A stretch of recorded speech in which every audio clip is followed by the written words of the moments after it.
bonjour ou bonsoir, selon l'heure à laquelle vous nous regardez. Je suis chroniqueuse audio et animatrice de podcast à l'ODJ Média et j'ai le plaisir de vous lire fidèlement la chronique signée Aziz Daouda, intitulée Citoyens exigeants, citoyens oublieux. L'autre crise de notre société. L'auteur commence son article ainsi. Le citoyen face à lui-même, entre exigence et oubli. Dans beaucoup de sociétés contemporaines, et sans doute aucun dans la nôtre aussi, une étrange tendance se renforce. Celle du citoyen qui exige tout de l'État, mais oublie de se demander ce qu'il lui donne en retour. Cette posture de dédouanement collectif, où les responsabilités se dissolvent dans la critique, nourrit une citoyenneté passive, souvent indignée mais rarement engagée. On reproche beaucoup de choses aux gouvernants en oubliant que c'est nous-mêmes qui avons voté pour eux et que ne pas voter est en fait un vote pour les majorités qui se forgent. Quand quelque chose ne va pas, chômage, insécurité, éducation, santé, la première réaction est souvent d'accuser l'État. On réclame davantage de prestations, plus de justice, plus de transparence. C'est légitime. Mais dans cette revendication, il est rare que chacun s'interroge sur son propre rôle. Payons-nous nos impôts correctement? Respectons-nous les lois?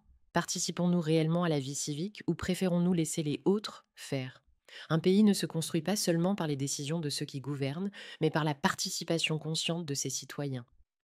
Le discours public met souvent l'accent sur les droits. Droit à la santé, à l'éducation, au travail, à la liberté d'expression. Mais les devoirs, civils, moraux et économiques sont fréquemment oubliés. Or, revendiquer un droit sans remplir un devoir, c'est fragiliser le contrat social. L'incivisme du quotidien, par exemple jeter ses déchets n'importe où, tricher sur ses impôts, contourner les règles, mine autant une société que les grandes défaillances politiques qu'on dénonce. Les droits ne se gagnent pas sans accomplissement des devoirs. Beaucoup dénoncent la corruption comme si elle venait d'en haut, comme une pluie sale tombée sur des citoyens innocents. Mais la vérité est plus dérangeante. Le corrupteur et le corrompu se confondent souvent dans la même personne. Le commerçant qui fraude, l'automobiliste qui glisse un billet pour éviter une amende, le parent qui cherche un passe-droit pour son enfant, tous participent à ce même mal. Accuser le système sans se reconnaître comme maillon de ce système, c'est refuser de grandir. La corruption est intériorisée et ne dérange que quand on en est la victime ou quand il faut manifester se délectant du goût du populisme et du nihilisme. On se laisse paisiblement, passivement séduire par les discours simplistes des populistes. Ces derniers jouent sur la colère, la frustration et la peur. Ils fournissent des coupables tout faits, les élites, les étrangers, les institutions. Mais très peu d'auditeurs prennent le temps d'analyser, de vérifier, de raisonner. Le populisme plaît parce qu'il soulage. Il transforme la réflexion en émotion. Le nihilisme, quant à lui, propose un plaisir encore plus dangereux, celui de la désespérance. Croire que tout est perdu, que tout est mensonge, que rien n'a de sens, c'est refuser l'effort de penser le réel et de participer au changement. Beaucoup ont la mémoire courte et ne voient donc pas les progrès réalisés, souvent parce qu'ils ne prennent pas la peine de comparer. Les générations précédentes ont connu la misère, l'absence d'école, les soins rudimentaires, la précarité permanente. Aujourd'hui, malgré les difficultés, le confort matériel, les infrastructures et les libertés sont sans commune mesure. Regarder en arrière n'est pas de la complaisance, c'est un devoir de lucidité pour mesurer le chemin parcouru. L'ère est à la contestation sans information. Notre époque est marquée par une hyper-réactivité. On conteste avant de comprendre, on commente avant de savoir. Les réseaux sociaux amplifient cette impulsion. On s'indigne plus vite qu'on ne s'informe. Mais une opinion qui ne se fonde pas sur la connaissance devient un bruit, une nuisance et non une contribution.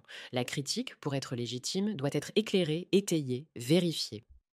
Un citoyen responsable ne se contente pas de réclamer, il agit, s'informe, s'engage et reconnaît les progrès comme les erreurs.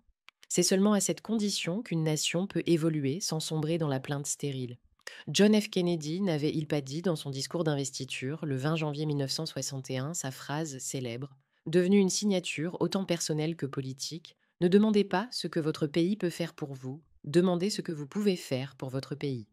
Cette citation avait pour but d'inciter l'Américain à se demander avant tout ce qu'il peut apporter à son pays, et non l'inverse.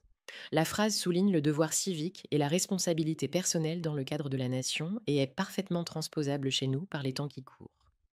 Il paraît que John Kennedy s'était en fait inspiré d'une phrase plus ancienne exprimée par un principal d'école dans son enfance et qui aurait dit à propos d'une école qui s'appelait Alma Mater: The youth who loves his alma mater will always ask not what can she do for me, but what can I do for her? Kennedy aurait remplacé Alma Mater par pays pour en faire cette maxime patriotique. À se demander combien de directeurs d'école sont capables d'un tel niveau de réflexion et d'engagement pour inspirer notre jeunesse et lui faire prendre conscience de ses devoirs avant de leur parler de leurs droits. Aujourd'hui, si le besoin est de formuler un pacte social nouveau pour nous retrouver tous autour du même objectif, d'aller de l'avant et de rendre encore plus fort notre pays, il convient aussi de nous atteler à reformuler un pacte patriotique, comme cela avait été le cas à notre indépendance ou après la glorieuse marche verte, en nous remémorant à chaque instant, à chacun de souffle, notre devise Dieu, la patrie, le roi. C'est ainsi que toutes nos revendications seront entendues, que nos droits vont se réaliser, que la corruption va disparaître et que la paix sociale sera à jamais installée. Merci d'avoir suivi cette lecture fidèle de la chronique d'Aziz Daouda. Retrouvons-nous très bientôt pour une nouvelle chronique sur l'ODJ Média. À très vite.